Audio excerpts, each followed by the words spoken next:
Hi. Just basically you pay you don't use yours, so I don't know why you're out here.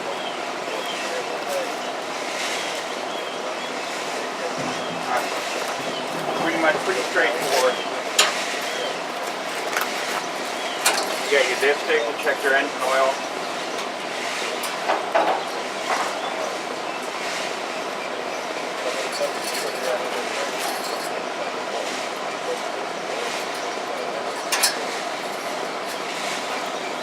Your pump oil is pretty easy. There's a sight glass here, so on level black ground it's just easy with the red dot.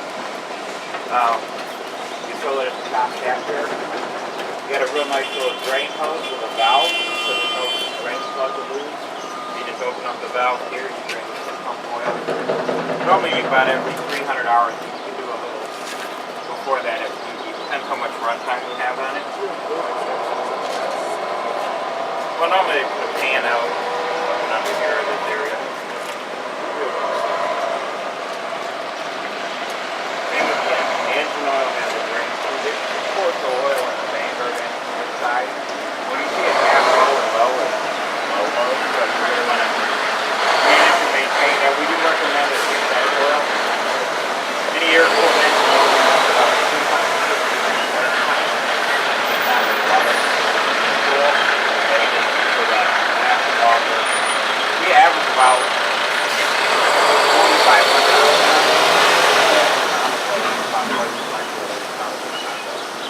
It's a big block, 31 horse, 896 cc. It is an electric start, no full start, too big for that. Typically, you also, on the unit itself, it's all stainless steel hot water on the frame with a hot water pressure washer, belt pump, low-speed industrial pump, PSI series general pump on here. Parts on the top there, 2021. Good manuals and how they absolutely. And for the mechanics, the nice part is you have to work on this, like change belts or do something like that. You actually only have 2 blue bolts here.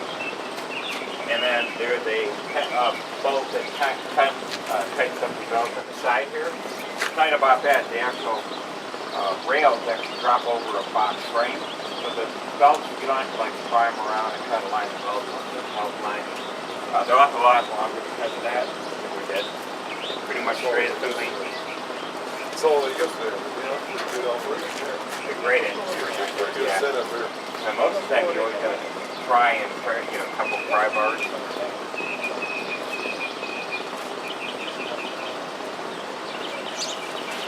We also have a onboard generator here. It's electric, 115 volt, 2900 watt generator. It's brushless. It's real heavy duty. It's brought in from Italy. This pretty much we hardly ever replace this model out again. So basically, real industrial grade. You got one belt driving the generator, 3 belts driving the pump. So if all of a sudden you lose heat or vacuum power, because you actually have 2 things going on here. We got the 115 volt high efficiency burner on here. You'll see it gets hot quick and stays hot. It burns probably 1/3 of the less diesel fuel per hour per day than any other car wash in the class. It actually saves about 1,500 watts if you ran the 40,000. There's the Raycor fuel filter. There's a water and oil fuel separator back by the burner. You do have a fuel filter here on the engine. Pretty easy maintenance on that. Now on the generator part, going back to that, typically the burner is automatically powered and energized, but there is a cord right here, a plug. So this is where we're plugging in our recycling system with the vacuum recovery. There's 2 plugs here. The one thing that may happen is if you fire it up and the hopper's full of water, most vac systems will not suck straight water out of them. They need air and water. So if that happens, you may pop the ground fault circuit interrupter here. You might have to reset it. And there's 2 buttons there. You just got to make sure you get it to where it pops and resets it. What you want to do in that case, like now, it rains. The hopper could be full of water. There is a side drain on that, so while it's clean water, we can always open it up. I actually checked earlier. It doesn't seem too bad. But keep an eye on that hopper from getting overfull. What we have on there is a solid separation tank. where about 4 inches off the bottom, it'll fill up, and that's where the sludge will go. And then from there, it goes up and over a boxed-in area where the vacuum recycling vacuums up the water. You want to keep that flowing at all times. So basically, fire it up and run it. We'll start the engine here in a second. Turn the burner on and the heat on. There's a bypass valve. I'll show you how to use that in a minute just to be able to start it with it. You don't have to worry about it being under the pressure. You can actually run up and start it. And then from here, we'll turn the back recycling switch it on. There's two. One is the vacuum, which is 115 volt powered by the unit here. The transfer pump is 12 volt. What's nice is if you shut the machine down and it's still cycling the water, it'll run until it's empty, and then it'll shut off because there's two float switches inside the tank. One's a vacuum switch, so if you forgot to turn your transfer pump on and all of a sudden that tank gets full on the recycling switch, it'll shut off to protect the back motor.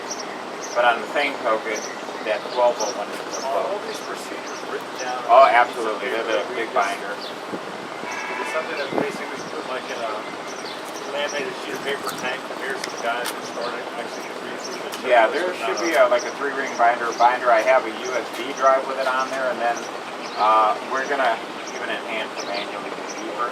That's why I said I kind of want a videotape too and give you the video so you guys have everything on the same page. When you see it running, and when we go through the start and stop, we can do it a couple times, and like you guys do it, it'll come together really quick. Just wanted to give you the overview on the system. One thing. What's the thing that we have? Is it much down there? Do it again. One thing with this is there's a pressure regulator on the side here, which probably I can show you that stuff over here. So is this the old mist? Yeah.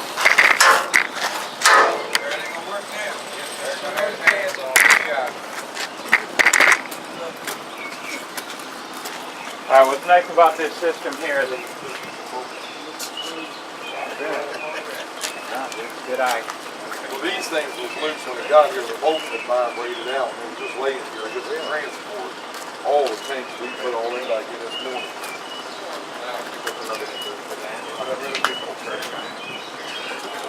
Right here you actually have pressure regulator, flow switch, and pressure switch. The flow and pressure are for the heater. You don't want the heater just running if it's not under pressure and if it's not having flow going through the unit. So where's this first? Oh, okay, I see it now.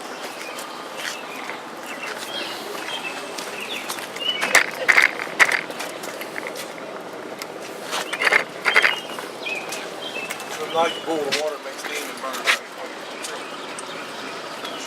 Alright, so basically pressure, this will regulate your pressure on here. You have the flow switch. So on the thermostat, if there's no flow coming out of the gun, a nozzle, or hose, it won't ignite the burner. Because any kind of trap pressure and you start to superheat, you'll have a steam explosion, the thing will blow apart.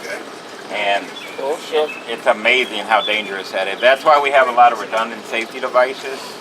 So no flow switch will kick on and off. To the pressure switch, no pressure, it'll also keep the burner from going on and off. The bypass valve is actually dumping the water back to the tank. When you shut the gun off, it was just in idle for a while there, and you're just running and waiting for another person to drag a cart up to it. It's fine. You can circulate, it's called a cool bypass. So just circulating back to the tank. As long as there's water in the tank, that can run for a while. It's more than 4 or 5 minutes, I'd shut it down anyway. But in general, it isn't going to overheat the pump. Like a normal portable power washer, you connect your garden hose, start it, shut the gun off, walk away for 5 minutes, you'll melt the pump. The valves and everything is heat a bypass. Yeah, that's why they call it heat a bypass. So this bypass is a cool bypass. It's always bypassing back to the tank. You have a pop-off valve here.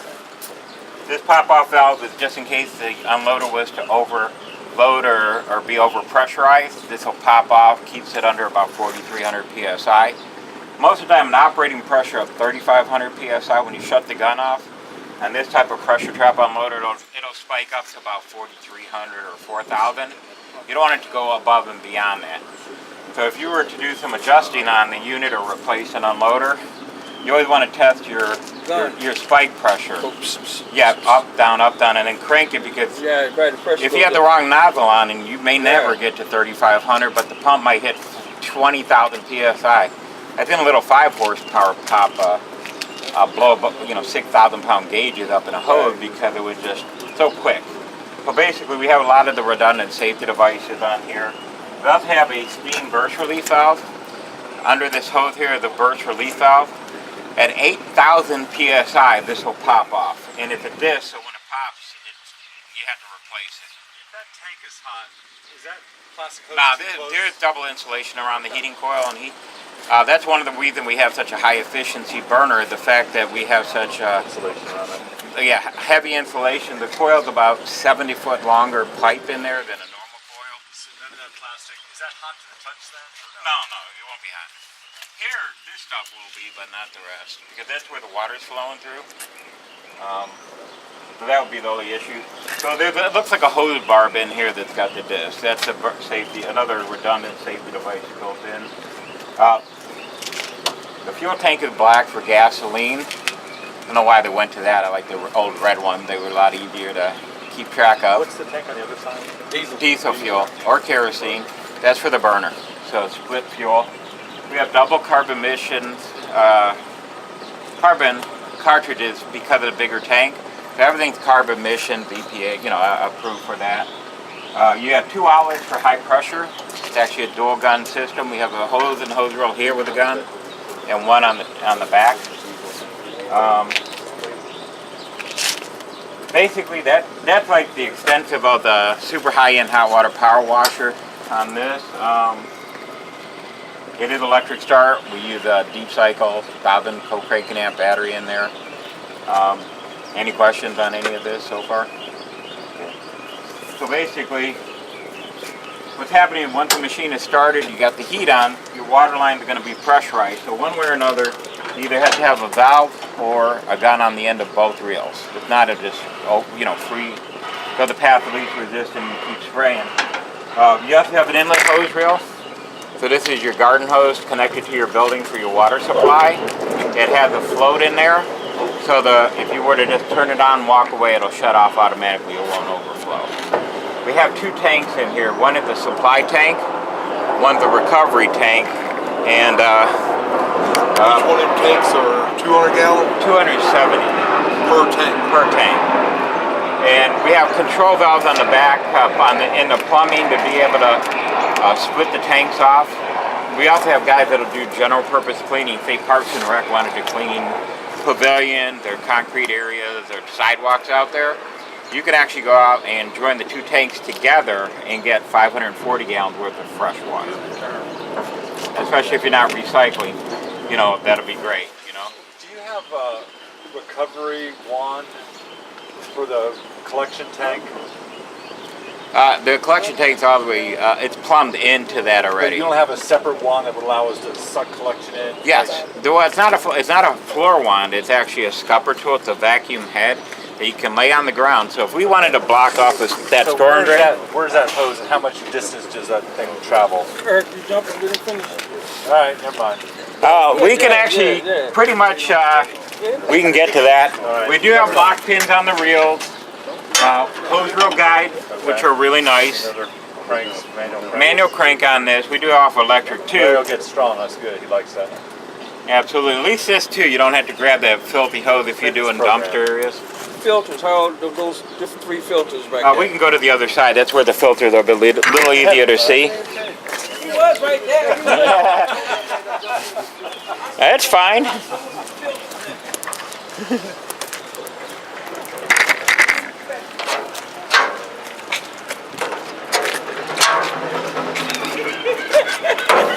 know what I'm saying?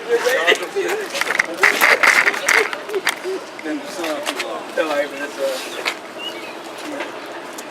Okay, basically now we got pressure going to both reel or the hopper itself. There's a control valve. We'll get into that when we go to fire it all up, show you how the control valve. So basically the high pressure side is good to go. Traditionally 180 degrees will break down anything, so you can be between 180 or 200. This gets hot quick and it's good for the northern states, so like I said, you get really true heat out of this, and you'll see how well it cleans with the extra heat in there. Now, this gets a little confusing. Let me just show you another thing real brief. We have a three-way valve that is here by the supply tank. And what it is that's your supply tank here on the driver's side. This is a winterizing tank that you'll put like windshield washer fluid 30 below or RV winterizer in. So anytime it gets a chance to freeze, it can destroy stuff. Ice in the power washer in a big way.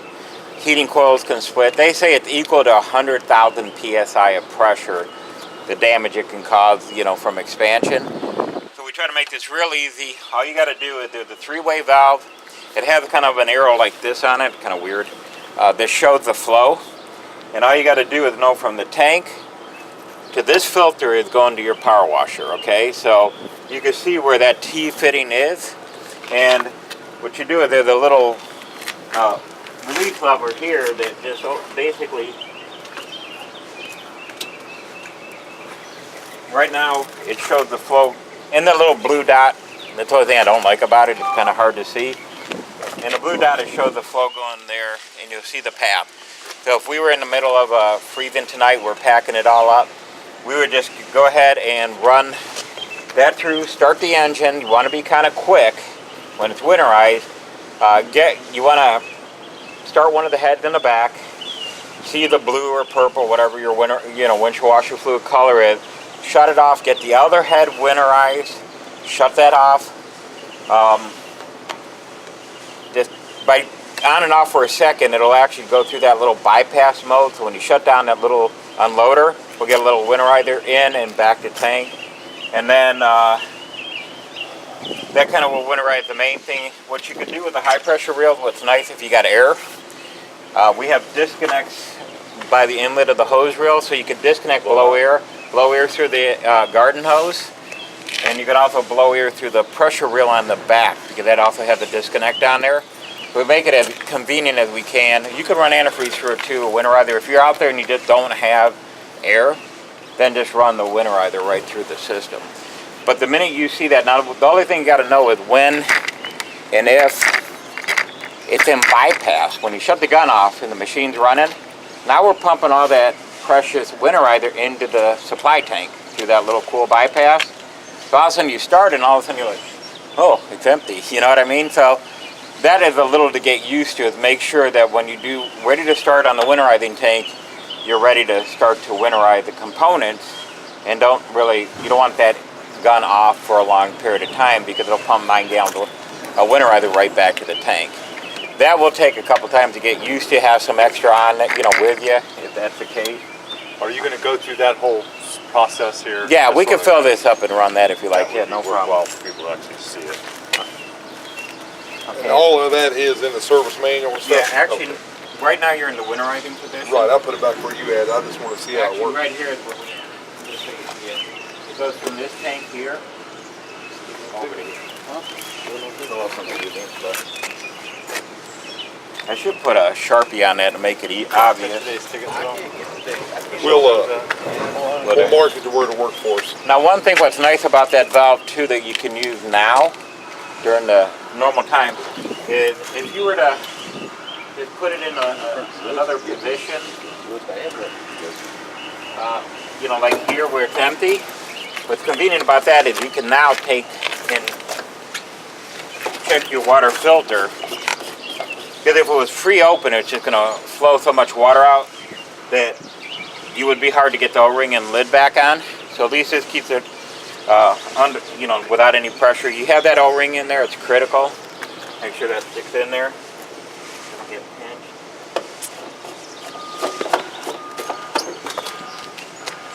Make sure it's tight. Let's go back to. Now that's a free flow from the tank to the power washer, so that valve is good to go.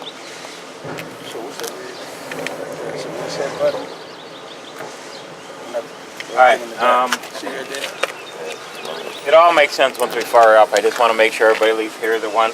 Now on the filtration system, what we're doing on the filtration system is we actually Say we're doing trash carts obviously in the back. That hopper has these large basket filters, so when that starts to get full of leaves, diapers, paper, or anything you got floating on there, you don't need any tools. You just pull the basket out, dump it into a bin, pop them back in. That's all the real work you got to do in the back. Keep an eye on that hydrocarbon absorber, that pillow. Yeah, it should last months, I mean, give or take. Depends on what you're cleaning. I mean, if you're doing Jiffy Lubes, then it might be saturated a little quicker, but it'll hold up very well and for a long time. The vacuum hose, which is on top here, is connected to the hopper, the trash bin hopper in the back, and we can kind of show that so you kind of see the path a little bit. Probably just put this up here, it's going to be